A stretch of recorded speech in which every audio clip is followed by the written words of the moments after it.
వచ్చే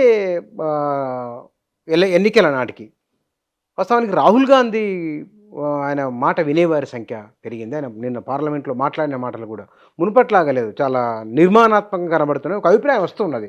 బహుశా రాహుల్ గాంధీ ఒక బలమైన నేతగా ఎమర్జ్ అయ్యే అవకాశం ఉందని మీరు అనుకుంటున్నారా? రాహుల్ గాంధీ ఒక ప్రిన్సిపల్డ్ లీడర్ అనే నేను సపోర్ట్ చేసిన. కులగణన చేయించాలని ఆయనతోటి పట్టుబట్టింది.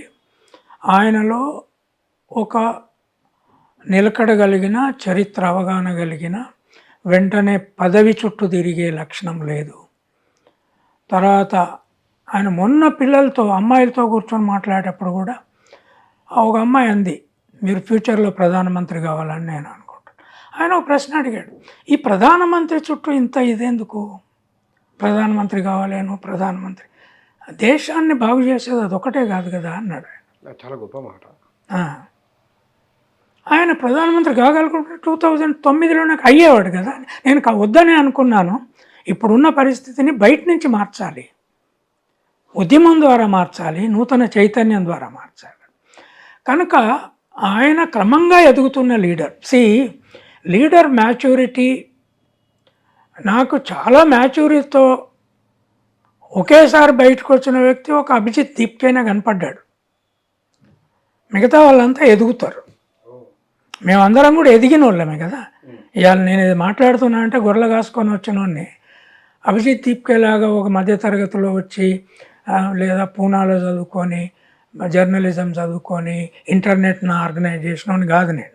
క్రమంగా నేర్చుకుంటూ వచ్చిన వాళ్ళం. తప్పు చేసినా మంచి చేసినా. రాహుల్ గాంధీ కూడా ఆ కుటుంబంలో పుట్టి ఈ రాజకీయ డైరెక్షన్ తీసుకోవడం అనేది మాటలు కాదు, అది 360 డిగ్రీల టర్నింగ్ అది. అందుకే నీకు ప్రియాంక గాంధీకేమో కుటుంబ లక్షణం కనపడుతుంది, రాహుల్ గాంధీ కుటుంబ లక్షణం కనపడదు. రాహుల్ గాంధీకి ఆ కుటుంబ హిస్టరీ మీద కూడా తిరుగుబాటు లక్షణం కనపడుతుంది. ఆయనే అన్నాడు కదా, మనం తప్పు చేసినాం, తప్పు క్షమాపణ ఊరిన ఆయన దేశాన్ని. అదే అది ప్రియాంక గాంధీ అన్నదన్నమాట. ప్రియాంక గాంధీ ఇందిరాగాంధీ లాగా ప్రైమ్ మినిస్టర్ కాగలిగే డైరెక్షన్లో పోద్ది. రాహుల్ గాంధీ ఆ డైరెక్షన్ కాదు. ఒకసారి చర్చలలో కూడా నేను స్పష్టంగా చెప్పాను, యాక్చువల్గా ఆర్ఎస్ఎస్ను మార్చాలి అంటే పవర్లో లేకుండా గాంధీలాగా పోరాడితేనే మారుతుంది, అంబేద్కర్ లాగా పోరాడితేనే మారుతుంది. పవర్ నుంచి దాన్ని మీరు మార్చలేరు అని నేను ఆయనకే చెప్పాను. ఎందుకంటే పవర్లో నువ్వు తప్పు చేస్తావు, వాళ్ళు నేను అక్కడ పట్టుకుంటారు. కానీ నువ్వు బయట ఉద్యమాల్లో పోరాటం చేసినావు అనుకో, అసలు ఢిల్లీలో ఉండకు, నువ్వు బయటికి పోయి ఒక ఆశ్రమం కట్టుకోమని చెప్పిన ఆయనకి, గాంధీలాగా. అంటే ఇప్పుడున్న హిస్టారికల్ సిచ్యువేషన్లో అది సాధ్యం కాదన్నాడు ఆయన. బయట పోయి ఒక ఆశ్రమం కట్టుకొని గాంధీలాగా నడపడం. కనుక ఆయన ఐ థింక్ ఒక భిన్నమైన, లేకపోతే ప్రైమ్ మినిస్టర్ ఇంటి ముందు వెంటనే ప్రొటెస్ట్ పెట్టి పోలీసులు కొడుతూ ఉంటే, పట్టుకొని లాగుతూ ఉంటే, ముక్కుకు గాయమై రక్తం కారుతూ ఉంటే, కింద బండి మీడియా అంతా పోయి అక్కడ నోటి దగ్గర మైకులు పెట్టగానే ఇగో భారతదేశ ప్రజాస్వామ్యం గతి గిట్లున్నది, ప్రతిపక్ష నాయకుడిని గిట్ల చేస్తున్నారని చెప్పాడు. అంత మట్టి గుడ్డలకు. ఎవరైనా ఎన్నడన్నా నరేంద్ర మోడీని అట్లా చూసినావా నువ్వు? మోహన్ భగవత్ని చూసినావా? వెంకయ్య నాయుడిని చూసినావా నువ్వు అట్లా?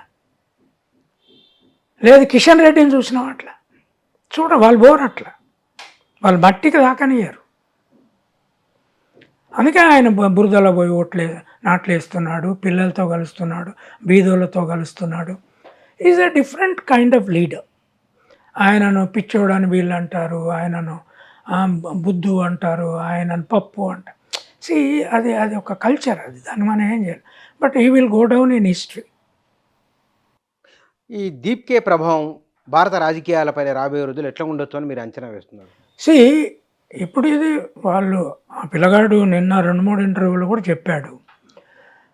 నేను కూడా ఒక వ్యాసంలో రాస్తున్నాను, వాటిని వెంటనే రిజిస్టర్ చేసుకోవాలి.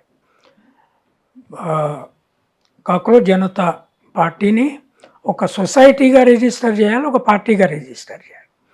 కానీ చాలా కాలం దాన్ని సొసైటీగా నడపాలి, పార్టీ రిజిస్టర్ అట్లా పెట్టుకొని.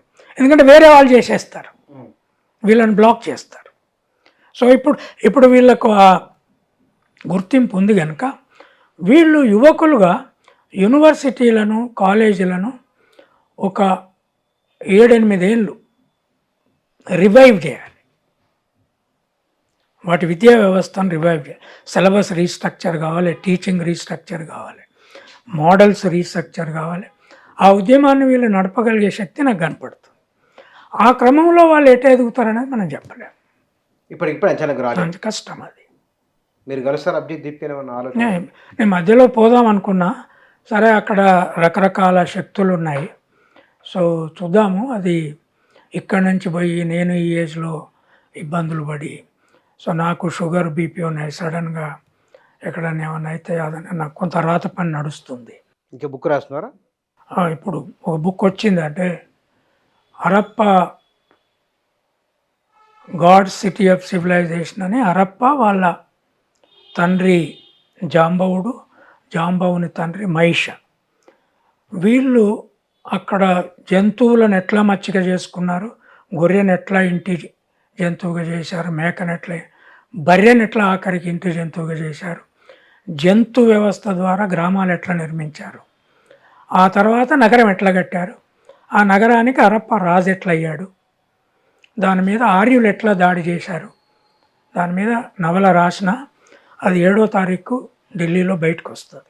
జంతర్ మంతర్లో జరిగిన ఆందోళన ఆ శూద్రులు బీజేపీకి పక్కకు జరుగుతున్నారా అనే ఒక చర్చ ప్రారంభమైంది. ఈ ఆర్గ్యుమెంట్తో మీరు అంగీకరిస్తారా?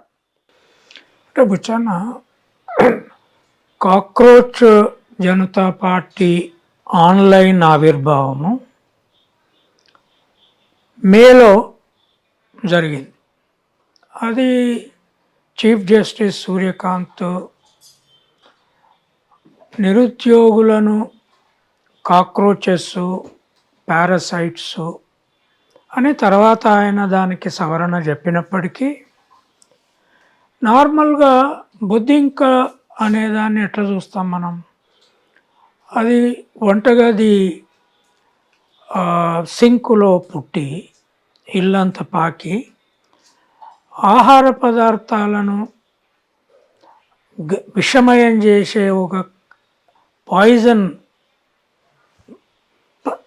ఇన్సెక్ట్గా చూస్తాం దాన్ని. ఈ కుటుంబాలు హేట్ చేస్తాయి దాన్ని. ఈ కాక్రోచ్ అనేది చాలా గలీజ్ నుంచి పుట్టి గలీజ్ నుంచి పెరిగిన ఒక జీవిగా హేట్ చేస్తాయి.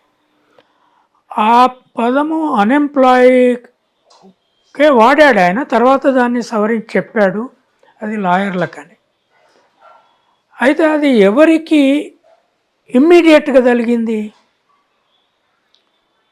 ఒకవేళ అభిజిత్ దీప్కే దళిత్ కాకుంటే ఈ దేశ చరిత్రలో దళితు, మాల, మాదిగ కులాల వారిగా వాళ్ళ ఐడెంటిటీని వాళ్ళు తిరిగి ద్వేషించుకున్న దాన్నే తిప్పికొట్టే పద్ధతిలో వాడుకోవడం అనే భాషలో ఎదిగినోడు అభిజిత్ దీప్కే. 30 ఏళ్ళ యువకుడు, అమెరికాలో బోస్టన్లో ఉన్నాడు. ఆయన ఈ కాక్రోచ్ అనే పదాన్ని తలకిందులు చేశాడు ఒక్క దెబ్బకి.